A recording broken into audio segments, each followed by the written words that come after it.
250 millions d'exemplaires vendus. En 2020, le manga est tellement populaire qu'un exemplaire du premier volume de la série était acheté toutes les 30 secondes. La plume de Masashi Kishimoto aura pendant plus de 15 ans peint une histoire et dessiné des personnages qui nous auront accompagnés tout au long de notre vie, dans les bons moments comme dans les durs. Et seuls ceux qui ont lu un manga ou regardé un animé peuvent comprendre à quel point cette forme d'art est l'une des plus parfaites. Et vous connaissez mon amour pour ce chef-d'œuvre qui est mon préféré, celui avec lequel j'ai grandi quand j'avais personne autour de moi. J'ai passé tellement plus de moments avec certains personnages que des vraies personnes. Je me suis réfugié dans son histoire quand ma réalité était trop moche, mais j'ai très vite relativisé quand je l'ai enfin comprise. D'ailleurs, en parlant de son histoire, si je vous disais que la fin prévue par l'auteur était bien plus sombre et tragique que celle qu'on a eue. Donc laissez-moi, Zero, capitaine du légendaire Black Pearl, vous raconter toutes les différentes fins de Naruto prévues par l'auteur Masashi Kishimoto.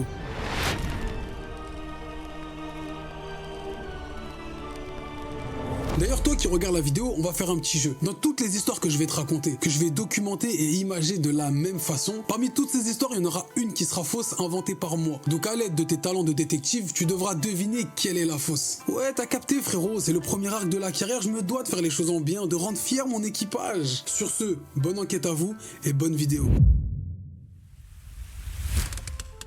Octobre 2014. Après plus de 15 années de publication, de 1999 à 2014, le chapitre 699 marque la fin de l'arc final, se terminant avec l'un des combats les plus beaux et lourds de sens de l'animation japonaise, celui entre Naruto et Sasuke dans la vallée de la faim. En novembre 2014, les derniers coups de crayon de Kishimoto lors du chapitre 700 nous montreront à l'aide d'un bond temporel un Naruto qui a atteint son plus grand rêve, celui de devenir Hokage, avec tout le village heureux et présent.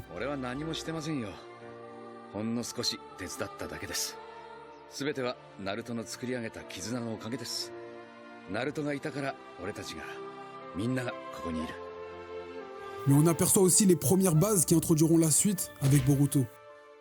Mais le papa de Naruto, il avait prévu des fins beaucoup plus sombres. Dans l'une d'entre elles, Naruto et Sasuke devaient se livrer un vrai combat à mort lors de leur dernier affrontement. Contrairement à la version finale où Naruto survit et Sasuke se rachète, ici aucun des deux ne devait s'en sortir vivant. Et ce combat devait être la dernière fois où nous voyons ces deux personnages. Car cette fin, qui est beaucoup plus logique, devait marquer la fin du cycle de la haine dépeint par l'auteur durant ces 15 dernières années.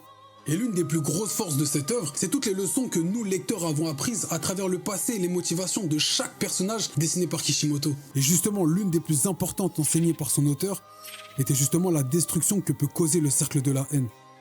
Elle a causé des pertes, des traumatismes et surtout des guerres. Et dans cette logique dans laquelle Kishimoto a écrit toute son histoire, la mort de nos deux protagonistes devait représenter un message puissant.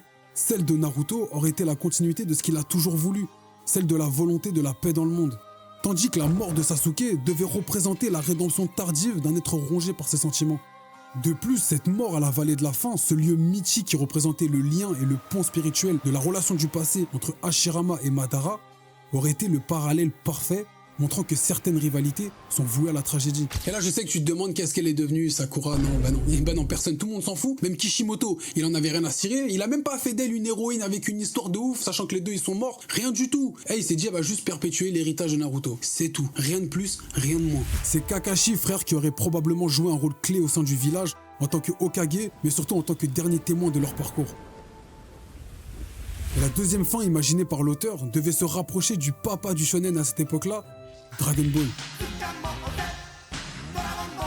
Il devait aussi se rapprocher des récits japonais classiques, car dans cette fin, Naruto a réussi à atteindre son rêve, mais au prix d'une lourde conséquence. Son combat contre Sasuke à la vallée de la faim devait lui laisser des séquelles encore plus importantes qu'un simple bras coupé. À la manière de Minato qui s'est sacrifié pour protéger son futur. Je commence à me demander si je n'ai pas fait qu'accentuer sa douleur. Je regrette d'avoir pris cette décision. Ou à la manière d'un Jiraiya mort après avoir accompli sa mission, celle de former celui qui ramènera la paix sur le monde des shinobi. Naruto, lui, devait mourir après être devenu Hokage et avoir instauré la paix durable dans son village. Ce passage de relais à la nouvelle génération, avec l'immense héritage qu'a laissé l'hôte de Kyuubi, aurait fait de Shikamaru, Konohamaru et Sakura les figures centrales pour le futur du village. Ouais, non, t'as pas bugué, frérot, t'as bien entendu. Sakura devait servir à quelque chose. Je sais pas, Kishimoto, peut-être il a subi un pressing de sa femme, il s'est dit non, ça fait des années que je la respecte pas, peut-être, je sais pas. Ou peut-être que c'est la fausse. Sasuke, quant à lui, il aurait un développement similaire à ce qu'on a aujourd'hui dans Boruto, avec un Sasuke qui assume son rôle d'Hokage, mais dans l'ombre. Et comme on l'a dit plus tôt, cette fin se rapproche plus d'une fin classique. La mort de Naruto serait un parallèle avec celle de Sangoku, qui quitte la scène après avoir sauvé la Terre. Elle devait montrer la fin d'un héros qui meurt juste après avoir accompli sa mission, laissant derrière lui un monde en paix. Et la troisième fin prévue par Kishimoto, c'était une fin qui était beaucoup moins tragique mais beaucoup plus complexe et faisait partie de ces fins où l'auteur avait peut-être imaginé une suite mais qui était bien différente que celle qu'on connaît aujourd'hui avec Boruto. Car une fois le combat terminé à la vallée de la fin, Sasuke est toujours plongé dans ses remords, ses regrets et ses échecs. Sa rédemption est beaucoup plus froide et distante, surtout avec le village de Konoha, suite au passé sanglant qu'il a eu entre le village et les Uchiwa. Il devait annoncer à Naruto qu'il avait l'intention de tout reconstruire autrement. Son exil et sa quête solitaire l'auraient emmené à découvrir des contrées lointaines et des villages reculés. Voyant les dégâts, les pertes et les souffrances causées par le monde des shinobi, même dans des endroits aussi reclus, sa haine se serait réveillée, encore une fois, mais cette fois-ci pas contre quelqu'un, mais contre une société entière. Sasuke a tout perdu. Et il se retrouve seul au monde. Tout ça pour la paix de Konoha. Il ne vit que pour ça. Obtenir sa revanche. Sa rage, c'est sa voix du ninja. C'était dans l'un de ces villages que le dernier Uchiwa devait trouver une héritière pour lui transmettre son Sharingan et recréer une communauté, son village, où il enseignera à une nouvelle génération à ne pas répéter les mêmes erreurs que leurs ancêtres. Cette vision de Kishimoto devait marquer la fin parfaite de la rédemption de Sasuke. Lui qui a toujours été soumis à sa haine, qui lui a causé tort et remords, il l'utilise aujourd'hui non pas pour lui, pour assouvir sa vengeance personnelle, mais pour protéger tout ce qu'il a construit. Et dans cette quête de rédemption, Sasuke aurait enfin bouclé son cercle de la haine.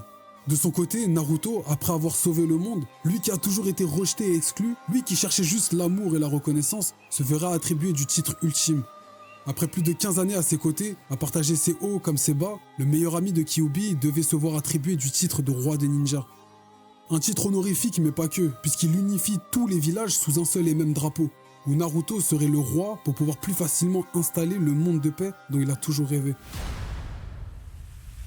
D'ailleurs, en parlant de Sasuke, l'auteur il avait imaginé une fin centrée sur le dernier survivant du clan Uchiwa, avec une fin à double teinte, une fin beaucoup plus sombre. Car l'auteur il avait imaginé une fin où c'était Sasuke qui gagne le dernier affrontement contre Naruto. Et cette victoire aurait permis au détenteur du Sharingan de prendre la place du Hokage. Il voulait poursuivre l'héritage de Naruto, celui d'instaurer un monde de paix et de sécurité pour les générations futures, mais inspiré par ce qu'il a vécu avec son frère Itachi, il aurait gouverné de manière beaucoup plus ferme, beaucoup plus cadrée et avec beaucoup plus de règles, afin de garder le contrôle sur ce qui dirige et n'hésiterait pas à utiliser la force envers ceux qui défient l'autorité. Naruto, quant à lui, mort à la suite des séquelles de leur dernier duel, serait vu comme le héros ultime, le symbole pour toute une génération. Et dans cette vision-là, Konoha serait devenue une dictature bienveillante sous l'ère de Sasuke, brisant définitivement le cercle de la haine. Sakura, toujours aux côtés de Sasuke, serait celle qui agirait dans l'ombre du Hokage, la seule qui réussirait à adoucir son règne. Toutes ces fins écrites par Kishimoto auraient donné beaucoup plus de profondeur et de logique à toute son histoire. Et malheureusement, le cas de Kishimoto est beaucoup trop présent dans l'univers du manga. Ce cas de l'auteur qui a investi toute sa vie dans son histoire, mais qui est pressé par l'éditeur. L'éditeur qui, lui, suit les lois du marché au lieu de suivre ceux de l'auteur. Mais pour Kishimoto, après plus de 15 années à écrire Naruto, il n'avait plus la force de se battre contre son éditeur. Mais avec les si, on refait le monde. Et même si on a eu cette fin-là, on a quand même eu l'œuvre Naruto grâce à Kishimoto. Donc juste pour ça, merci.